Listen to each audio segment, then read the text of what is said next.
अस्सलाम वालेकुम दोस्तों, कैसे हो आप? ठीक ठाक हो? अच्छा दोस्तों, आज का हम लोग सेशन स्टार्ट कर रहे हैं फूड सेफ्टी। हमेशा की तरह लर्निंग के ऑब्जेक्टिव्स में मैंने मेंशन कर दिए हुए हैं 3 टाइप ऑफ हैजर्ड। मैंने सबसे पहले लिखा हुआ है हैजर्ड का जिक्र मैं 2 अपनी वीडियो में कर चुका हूँ। आज मैं आपको बताऊंगा कि कितने टाइप के हैजर्ड है और कौन कौन से हैजर्ड होते हैं। आने वाली वीडियो में आपको मजीद पता चलेगा कि पूरा सेशन इसमें मैंने इंशाल्लाह ताला रखना है। आज हम देखेंगे temperature, danger zone, cross contamination, hand wash का तरीकाकार क्या होना चाहिए, प्रोडक्ट की अगर कंप्लेन है कस्टमर की तो किस तरह हम लोग देखते हैं, कितने किस्म के टॉक्स होते हैं हम लोगों को रिक्वायर्ड है फूड सेफ्टी के लिए। तो स्टार्ट करते हैं हम लोग।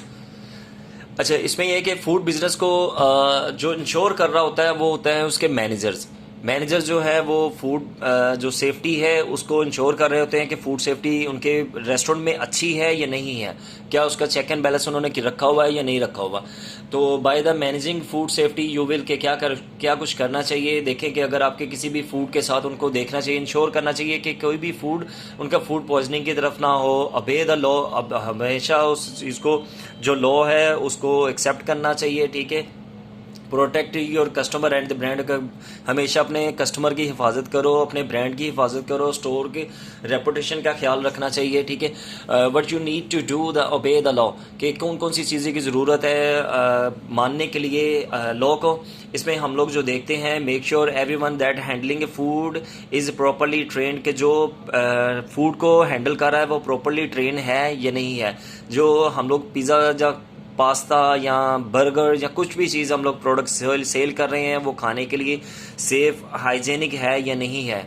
तो अगर किसी की भी फूड सेफ्टी की प्रॉब्लम आ जाती है तो उसे क्या करना चाहिए। ठीक है, उसे देखना चाहिए कि वो किस तरह की अगर कंप्लेन है तो उसे सबसे पहले अपनी R&D से रब्ता करना चाहिए। अगर कोई प्रोडक्ट की कंप्लेन आ रही है तो सबसे पहले अपनी R&D से रब्ता करें, उसमें देखें कि किस वजह से उनको कंप्लेन मिली है। टेम्परेचर की वजह से है, उसको हैंडलिंग की वजह से है या कंटामिनेशन की वजह से है। तो ये सारी चीज़ें हम लोग इसमें देख रहे होते हैं। फूड सेफ्टी के जो प्रॉब्लम्स आती हैं तो उस मेथड एक आएगा आगे, FSMS या फूड सेफ्टी मैनेजमेंट सिस्टम का एक मेथड होगा। उसमें आपको बताया जाएगा कि फूड सेफ्टी मैनेजमेंट सिस्टम को किस तरह हम लोग चलाते हैं या किस तरह रेस्टोरेंट में काम कर रहा होता है वो। अच्छा, जिस तरह मैंने बताया था कि कितने टाइप ऑफ हैजर्ड है, 3 टाइप ऑफ हैजर्ड होते हैं। एक होता है आपका फिजिकल, बायोलॉजिकल और केमिकल।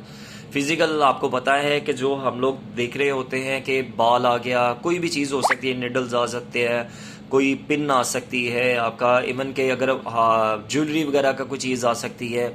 ठीक है, तो कोई भी चीज़ आपकी हैजर्ड में, ये सारी आपकी फिजिकल हैजर्ड है। बायोलॉजिकल हैजर्ड जो आपकी आती है कि अगर आपको देखो एक बीमारी दूसरी की तरफ जा रही है, जिस तरह के आजकल आपको पता है कोरोना वायरस है, कोरोना वायरस की ये बायोलॉजिकल हैजर्ड सारे आते हैं कि छींकने से हेपेटाइटिस का अगर कोई मरीज़ है तो उस वजह से हो सकता है। बहुत सारी ऐसी बीमारियाँ, अल्लाह ताला सबको दूर रखे इन बीमारियों से। तो किसी भी बीमारी का अगर इस तरह का अंदेशा हो तो हमेशा आपको करना ये चाहिए, उस बंदे को प्रॉपरली रेस्ट पे भेज देना चाहिए ताकि उसकी वजह से आपकी टीम और आपका कस्टमर अफेक्टिव ना हो सके। ठीक है, केमिकल हैजर्ड होता है। केमिकल हैजर्ड में आपको पता है कि जितने भी आपके केमिकल्स हैं वो आपके फूड के साथ नहीं होने चाहिए, आपके फूड से अच्छा खासा उनका डिस्टेंस होना चाहिए और उनको एक सेपरेट एरिया बना होना चाहिए जहाँ पे आपने उससे स्टोर किया हुआ है। ठीक है, तो मज़ीद अगली वीडियो में आपको मुकम्मल तौर पे इसकी डिटेल भी बताई जाएगी। अच्छा, फूड कंटेमिनेशन में हम लोग देखते हैं कि फूड कंटेमिनेशन अगर कहीं हो जाए तो उससे उसका इफेक्ट क्या होता है कि इसका इफेक्ट जो होता है सबसे ज़्यादा इफेक्ट इसका होता है बच्चों को, बूढ़ों को और जो आपके बीमार लोग होते हैं उनको इफेक्ट होता है सबसे ज़्यादा।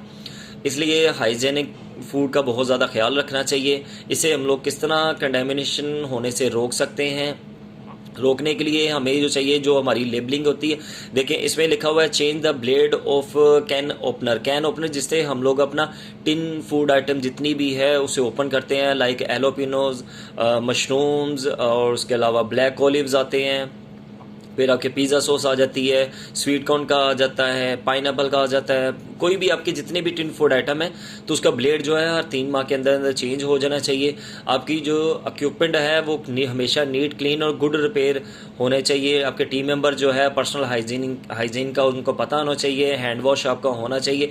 हैंड वॉश के बाद आपका सैनिटाइज जो होना वो बहुत ज़रूरी है। उसके अलावा ये है कि आपके जितना इक्विपमेंट है वो हर 2 घंटे के बाद सैनिटाइज होना चाहिए।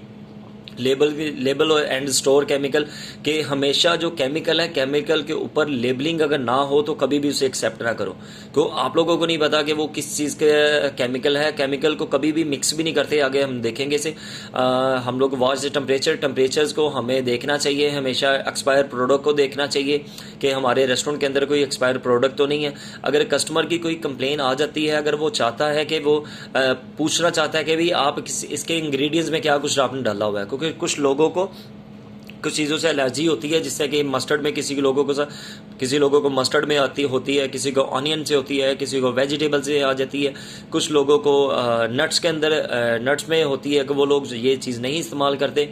तो अगर तो आपको उसकी मुकम्मल तौर पे रेसिपी का पता है कि आपने उस चीज़ में ये रेसिपी यूज़ की हुई है तो ठीक है। अगर नहीं की हुई है तो हमेशा अपनी R&D रिसर्च एंड डेवलपमेंट जो आपके कंसर्न पर्सन होते हैं, आप उनको पूछा करें कि इस पर कौन कौन से इंग्रेडिएंट्स यूज़ हुए हैं, ताकि हम लोग अपने कस्टमर को बता सकें। ठीक है, तो ये आपको ज़रूर करना चाहिए। अच्छा, हमने ये इस पर मैंशन किया हुआ है कि यार कि टेम्परेचर और डेंजर जोन, कि हर एक चीज़ का एक सर्टन टेम्परेचर होता है, जिसमें ये कि वॉक इन चिलर अगर आपके रेस्टोरेंट में है तो उसका टेम्परेचर 1 to 3 डिग्री होना चाहिए। मेकलैंड का टेम्परेचर जो कैबिनेट है उसका टेम्परेचर जो है 1 to 4 होना चाहिए। जो मेकलैंड का कंटेनर्स आते हैं जो ऊपर वाली साइड आती है तो उसका 1 to 5 होना चाहिए। पेप्सी चिलर का 1 to 4 होना चाहिए। आपका एम्बियंट यानी कि रूम टेम्परेचर जो है 22 to 26 होना चाहिए। अगर स्टोर में हम लोगों को चेक करने के लिए तीन तरीके से हम लोग चेक करते हैं, 3 टाइम पे हम लोग चेक कर रहे थे। एक होता ये है कि प्री ओपनिंग, प्री रश और प्री क्लोजिंग। कि प्री ओपनिंग से पहले हम लोग जब रेस्टोरेंट को ओपन करते हैं तो हम लोग उसको एक डिजिटल मीटर के साथ या गन के साथ या जो अपना प्रोब के साथ हम लोग तीनों चीज़ों के साथ हम लोग चेक कर सकते हैं। ठीक है, तो नीचे जैसे कि आपको पता है कि लिखा हुआ है temperature danger zone is 6 to 63। ये बहुत ज़्यादा डेंजर जोन होता है बैक्टीरियाज के लिए। ठीक है, अच्छा, इसमें हम लोगों ने ये चीज़ मेंशन मैंने यहाँ पे कर दी हुई है कि क्लीनिंग मटेरियल कितने किस्म के होते हैं, कि आपके पास केमिकल कौन कौन से है। मैंने कुछ चीज़ों के नाम लिख दिए हैं, कुछ आप लोगों को अपने रेस्टोरेंट में पता होंगे। ग्लास क्लीनर है, ओवन क्लीनर आ जाता है, सैनिटाइज़र आ जाता है, हैंड सोप आ जाता है, आपका जनरल क्लीनिंग में कुछ भी आता है। स्टेनलेस स्टील की जो पॉलिश है वो सारी एंटी बैक्टीरिया एंड वॉश वगैरह आते हैं आपके पास। ठीक है, तो इसमें जो याद रखने वाली चीज़ें हैं वो आपको बड़ा ज़रूरी है, इसे ज़रूर देखिएगा, अपने पास नोट भी कीजिएगा। Cleaning equipment must also be clean, के हमेशा क्लीनिंग इक्विपमेंट जितना भी है ना वो हमेशा नीट क्लीन होना चाहिए आपका। ठीक है, उसके बाद केमिकल जो आप यूज़ करें तो उसके ऊपर प्रॉपरली लेबल लगा हुआ है, देन आप उसे यूज़ करो। और आपकी टीम मेंबर उस चीज़ पे ट्रेन होने चाहिए, उनको पता होना चाहिए कि ये केमिकल किस चीज़ के लिए हम लोग यूज़ कर रहे हैं। तो कभी भी किसी भी केमिकल को मिक्स नहीं करना चाहिए, never mix chemical. Always major chemical का हमेशा मेजरमेंट के साथ यूज़ करें आप लोग। ठीक है, उसके बाद ये मेथड मैंने लास्ट टाइम भी आप लोगों को बताया था कि add chemical to the water, not water into the chemical. ठीक है, तो केमिकल के अंदर कभी भी पानी नहीं डालते, पानी के अंदर हमेशा केमिकल डालते हैं। ठीक है, मैंने बताया था आप लोगों को ये। अगर किसी ने नहीं देखा तो वो प्रीवियस वीडियो को ज़रूर देखें।